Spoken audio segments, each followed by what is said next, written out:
कांद्याला हमीभाव द्यावा, विकलेल्या कांद्याला अनुदान द्यावे या मागणीसाठी महाविकास आघाडीच्या वतीनं महामार्गावर आंदोलन. महाराष्ट्राच्या राजकारणातून आणि शेतकरी आंदोलनातून एक मोठी बातमी समोर येत आहे. राष्ट्रवादी काँग्रेसचे आमदार यांना पोलिसांनी ताब्यात घेतल्याने चांदवड परिसरात तणावपूर्ण वातावरण निर्माण झालं आहे. कांद्याला हमीभाव आणि अनुदानाच्या मागणीसाठी काढण्यात आलेल्या आंदोलनामुळे मुंबई-आग्रा महामार्गावर तब्बल 5 किलोमीटरपर्यंत वाहनांच्या रांगा लागल्याचं चित्र पाहायला मिळालं. चला तर मग जाणून घेऊया नेमकं काय घडलं. आज सकाळी चांदवड येथे महाविकास आघाडीच्या वतीने मोठा कांदा मोर्चा आयोजित करण्यात आला होता. या मोर्चाचं नेतृत्व आमदार रोहित पवार करत होते. कांद्याला किमान 3000 रुपये हमीभाव द्यावा आणि विकलेल्या कांद्यावर 1500 रुपये अनुदान द्यावं अशी प्रमुख मागणी आंदोलकांनी केली.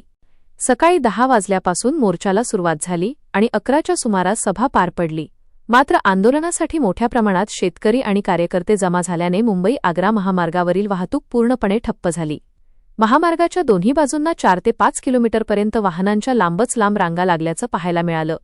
दरम्यान पोलिसांनी परिस्थिती नियंत्रणात आणण्यासाठी मोठी बंदोबस्त तैनात केला होता.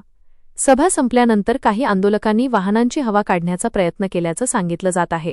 त्यानंतर पोलिसांनी बळाचा वापर करत आंदोलनकर्त्यांना ताब्यात घेतलं. या कारवाईमध्ये आमदार रोहित पवारांसोबतच आणि यांनाही पोलिसांनी ताब्यात घेतलं असून सर्वांना चांदवड पोलीस स्टेशनमध्ये नेण्यात आलं आहे. पोलीस स्टेशनबाहेर कार्यकर्त्यांची मोठी गर्दी जमल्यानं परिसरात तणावाचं वातावरण निर्माण झालं आहे. आंदोलनादरम्यान रोहित पवार यांनी सरकारवर जोरदार टीका केली. आमच्या लोकांना तत्काळ सोडा, अन्यथा महागात पडेल असा इशारा त्यांनी भाषणातून दिला. तसेच आम्ही जेलमध्ये जायला तयार आहोत, पण दिल्लीसमोर झुकणार नाही असं म्हणत त्यांनी शेतकऱ्यांच्या प्रश्नांवर सरकारवर हल्लाबोल केला. याशिवाय कृषी, डिझेल आणि शेतकरी आत्महत्यांच्या मुद्द्यावरूनही त्यांनी सरकारवर गंभीर आरोप केले.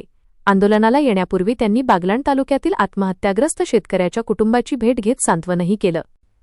सध्या या घटनेमुळे नाशिक जिल्ह्यातील राजकीय वातावरण चांगलंच तापलं असून पुढे आंदोलन आणखी तीव्र होण्याची शक्यता व्यक्त केली जात आहे.